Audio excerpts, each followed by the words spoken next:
so much Hindu as a community, we need the unity, right? So from that aspect. So that being said, it's been a privilege for me to introduce Sri Saumitra Gokhaleji to everyone that gathered here. As you know, Saumitraji originally from Pune, Maharashtra, and he has graduated with a B in metallurgy from Pune and with an MS in mech from Canada. After finishing his studies, he decided to dedicate his life for the sake of the society. He worked as a pracharak, whom we know as a full-time worker for Rashtriya Swayamsevak Sangh RSS from 1995 to 1999 in the state of Maharashtra, Bharat. He then moved to continue his social work outside Bharat. 99 onwards, he worked as a pracharak of Hindu Swayamsevak Sangh HSS. Outside Bharat, he has worked in a number of places, including Caribbean countries, Canada, and the United States of America. Currently based in the USA, he is the global coordinator for HSS activities.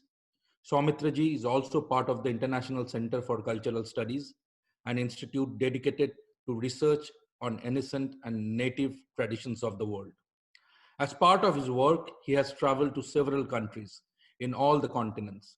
He is a very well-read person with a wealth of knowledge on Hindu Dharma, India, and ancient traditions. A very, very engaging speaker, he has conducted a number of seminars and workshops which have inspired hundreds of youths to come forward and give time for the society. At this point, I would now request Saumitra Gokhaleji to address the audience. Thank you. Dhanyabad ji. Thank you, Jodhajit ji, and my hearty namaskar, pranam to all of you. Puja Swamiji, all the distinguished leaders from various organizations, groups, all my fellow Sangha Karyakartas. It is really wonderful that even though I am miles away from all of you, but I can be amongst you in this new normal, as they are calling it, that we take some solace that at least we can be together in the same Zoom call. But because we have many of us, at least I have met personally, a good number of you, even from different organizations. So I see Ramesh Chapra ji here, and Sukhi ji is there, and of course Vijay ji is there, Kundan ji, and so many others. Of course, I don't want to name everybody, but it's wonderful to be amongst you. A couple of years ago, I think in a similar program, I had the privilege to be amongst all of you. I think the overall theme in today's topic from the very beginning, because Puja Swamiji set the context that how we as Hindus, we have always seen unity in diversity. And then if we go to our scriptures, we will find so many references to it. And it from the Vedas, Upanishads, Bhagavad Gita, even from the Sri Guru Granth Sahib, the Jain literature, everywhere we will find references about the inherent universal oneness of everything. And, it can be quoted, quotations after quotations can be there. But without going into that, I think that is something that unites us in our worldview as well.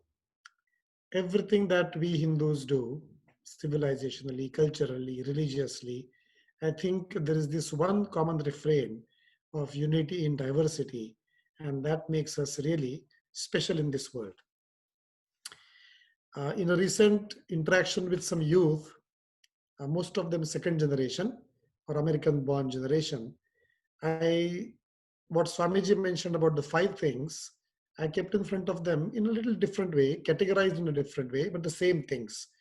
I mentioned to them that we want to be Hindus in a very broader sense or a complete sense. Complete sense. So I said that we should try to become cultural Hindus, social Hindus, and spiritual Hindus. Or we should become Hindus culturally, socially, and spiritually. So when we say culturally, what we mean, and all of us through our own organizations, whether religious groups or other groups, we are trying one thing, that how our next generation youth they will maintain the cultural identity. And that is why parents in this country, they make sure that their children at least learn basic of their mother tongue. Some of them go further to learn Sanskrit. Some of them take dance classes, music classes, and so many other things. And such wonderful traditions we have from various regions of Bharat and beyond the borders of Bharat. So culturally, how our next generation, at least some part of the culture becomes part of their identity in a deeper sense. The second one is social Hindus, meaning that they should really care about what's happening socially to Hindus and in the world. We live in times, some difficult times in the United States as well as the entire world because of this pandemic, and in the US because of various reasons, overall polarized atmosphere and everything. But caring about what goes on around us, caring about what ails or what is something that the Hindu community needs, and to become active, to become proactive, not only in the social media, but in a little more proactive way. So that's one thing I propose to them. The third one, of course, what Swamiji, in that, when I say social, actually it is expressing our dharma. What is my duty towards the society? So in that sense, we can look at it. Third one is spiritual, or having our own yoga, our own path, which Swamiji described as Jnana Yoga, Karma Yoga, Bhakti Yoga, Raja Yoga. And each one of us should have something that resonates with our own personality. And if presented in this way, I think a good number of our American-born generation Hindu youth will be able to feel very comfortable, confident, and they will become practicing Hindus in a way. Many times within the Hindu community, there is a little resistance to this idea when we talk about the Hindu interests alone. Well, Hindus never speak about Hindu interests alone. We always see the Hindu interest in context of the larger interest of entire humanity. But we cannot neglect our interest either.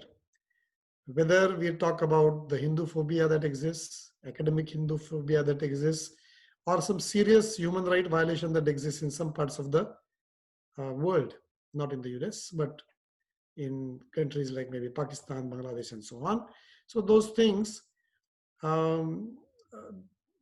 if we don't raise the voice, who else will? In Valmiki Ramayana, sage Valmiki actually describes Sri Rama, many ways of describing. He is described as the epitome of dharma. But at one place, he describes Sri Rama as, how is he? He is Rakshita Jiva Lokasya, Dharmasya Parirakshita, Rakshita Swasya Dharmasya, Swajanasya Cha Rakshita. What it means is that Sri Ram is such that he protects the entire world, Jiva Lok, the entire animate world. Dharmasya Parirakshita, he protects and promotes dharma itself in this universal sense. Then it says Rakshita Swasya Dharmasya. He never fails to follow his own dharma. And then he says Swajanasya Cha Rakshita, that he takes care of his own people. So this is a complete way of what Sri Ram's description is, that how we should also actually conduct ourselves in this world. That when we think about the universal good, when we think about the welfare of entire humanity, that is not an exclusion to what we should be taking care of our own interests. I think this can go together. This is not mutually exclusive. And that is why I feel very happy that organizations of different kinds have come together today. And even leaders from different walks of life have come together. We have the Vice Mayor, Shri Arunji, also with us. And like that, Hindus from different walks of life coming together in this one program where we really care about what is going on and what we can do about it. And of course, each one of us in our unique way is contributing. And this is how actually we will build something which is the Hindu network, which can succeed in creating the synergy. In live ecosystems, we see that all kinds of entities are there. If you look at the ecosystem, there are big trees, then there are the creepers and the small bush kind of trees, and then we have the grass, and each one of, and of course the insects and the other animal world, and each one of them has a role to play to keep the ecosystem intact, live, flourishing, thriving.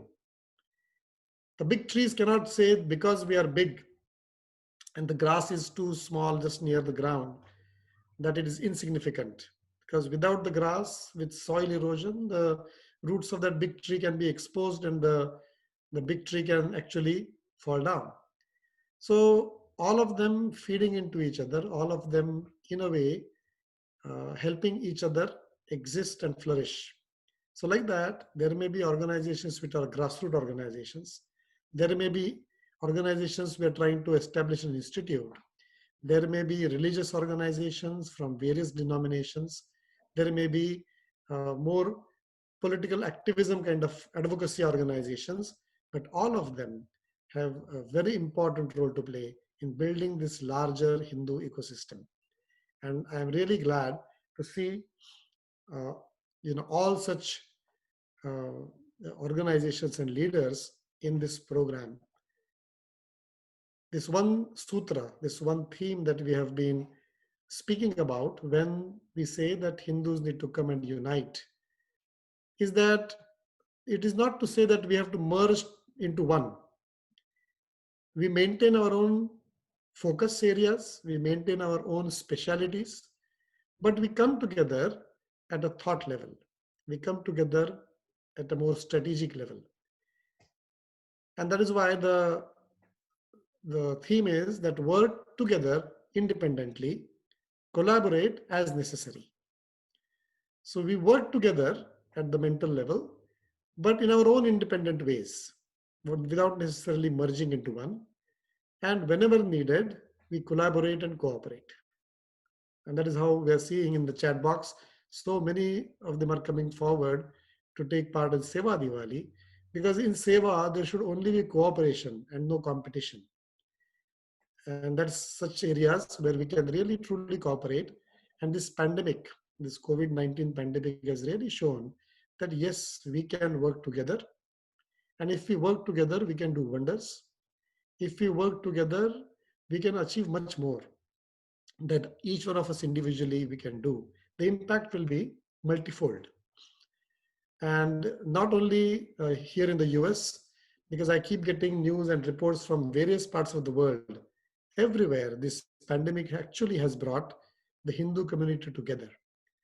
And we have really demonstrated to ourselves that if we really cooperate and work on common causes, just like in the Bay Area, the textbook issue was a common cause, and there are so many people in this call who worked towards it successfully.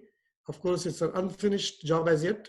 Some things are still remaining, but we have really experienced ourselves that how if we work together in our own ways, we can achieve success.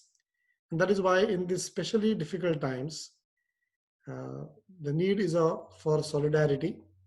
We must start with the solidarity of like-minded organizations, all the Hindu organizations, and then of course expand beyond it, because we truly deeply care about the United States as a whole and humanity at large, for sure. That is the wisdom of our sages. That is the direction that our Granth, all the scriptures give us. So in the spirit, just like unity in diversity is one, all of us, if we walk together, speak together in the spirit of Sangachadvam Samvadadvam, Samvo Manasi Janatam, Deva Bhagam Yatha Purve, Sanjanana Upasate. Step together, express together. May our prayers be together. May our minds be in unison. When we say walk together or step together, we have to do it without stepping on each other's toes. when we say we should speak together, it is not to mean like they speak to at the same time in some of these news channels in India. It's not like that. It's not speaking at the same time. We should really, truly, uh, in unison of mind, commonness of purpose, and if we can achieve that, that is the true spirit of Sangachadvam Samvadadvam. May that be our guiding light. May that prachodhan, that inspiration in our hearts, be kindled, be rekindled. And let us continue what we have started in the Bay Area and elsewhere. Continue to grow. Let us grow from strength to strength. My hearty best wishes to all of you. And thank you very much. Namaskar. Namaste.